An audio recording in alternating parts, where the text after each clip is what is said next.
Sorry miss, hindi ko sinasadya. Okay lang, sir. Hindi mo ba talaga sinasadya? Eh, feeling ko nga, mas gusto mong nakita ko. Nakahubad eh. Oh, look at this. Oh, wow! Oh, see? What color is this? Orange? Yellow. Ay, pagod sa trabaho. Nay! Nay! Nay!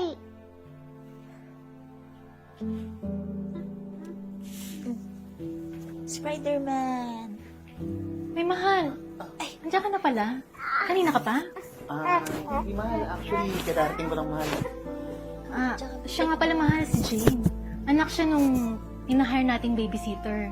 Nagkasakit kasi yung mama niya eh, kaya siya yung pinadala dito bilang proxy. Hi, sir. Magandang gabi po. Kamusta ka? Okay ka naman ba dito? Medyo masira kasi yung anak ko sa pagdating sa gatas eh. Okay lang po, sir. Magaling naman po akong magpa-daddy eh. O di ba mahal? Sobrang bait niya ni Jane. Sobrang sipag pa. Malaking bagay na nandito siya sa bahay natin. Since parehas tayo nag-work. Di ba? Baba, Baba. O, halika na. Kumain ka na. Halika na. Baba. Iba po.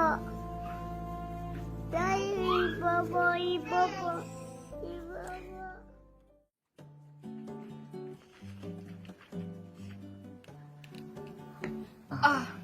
Sir, andyan po pala kayo.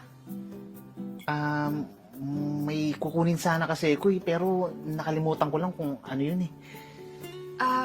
Sir, baka gusto niyo po ng kape? Sige, timpla mo na lang ako ng kape. Yung matapang po ba or yung manamis-namis? Black coffee lang. Atid mo lang sa kwarto ko ah. Okay, sir. Hatid ko na lang po sa kwarto niya. Sige, salamat.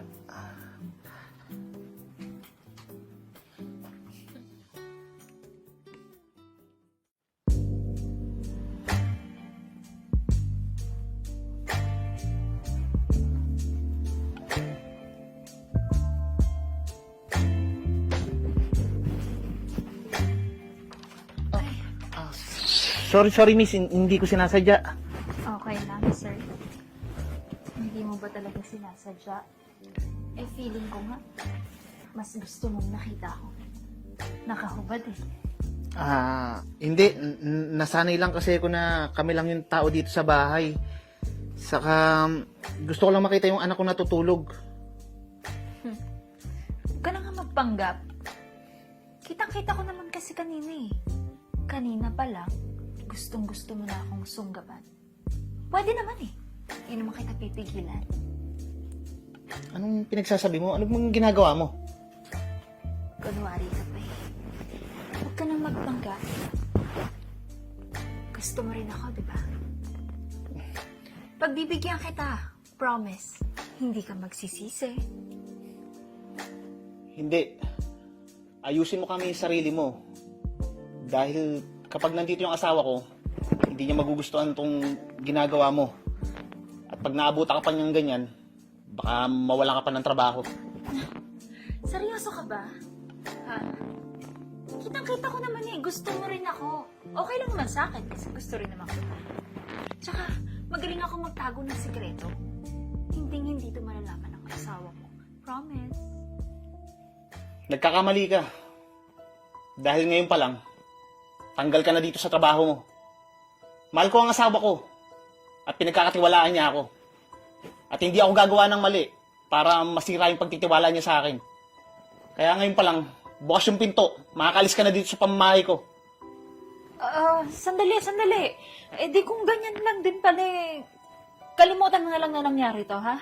Hindi kasi ako pwedeng mawala ng trabaho. Kakatanggal ko lang dun sa isa kong trabaho eh. E di magtrabaho ka na maayos. Hindi yung ganito. Sinisira mo yung pangalan ng nanay mo dahil sa mali mong ginagawa. Alam mo, bata ka pa eh. Kailangan mo lang gawin yung magsipag at dumiskarte sa tamang paraan. Alam mo, hindi naman lahat ng bagay makukuha mo sa maling paraan eh. Pasensya na po. Hindi na. Makakaalis ka na. Malis ka na dito. Wala ka ng trabaho. Kukunin ko lang yung gamit ko, sir.